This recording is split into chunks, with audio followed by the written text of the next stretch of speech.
ঘোড়ার ব্যাপারী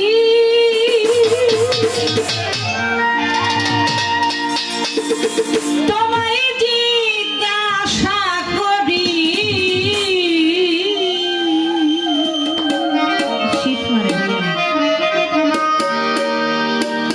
কত লাভ করেছ ঘোড়া বাইয়া রে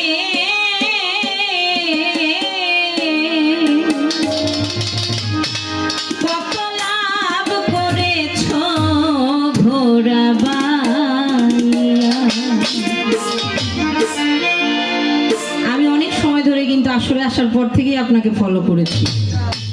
হ্যাঁ, আপনি সাধারণ কোনো গানের পাগল না, আপনি অত্যন্ত গুরুত্বপূর্ণ আলোচনা যে গানের মধ্যে সেই গানগুলোই আপনার ভালো লাগে।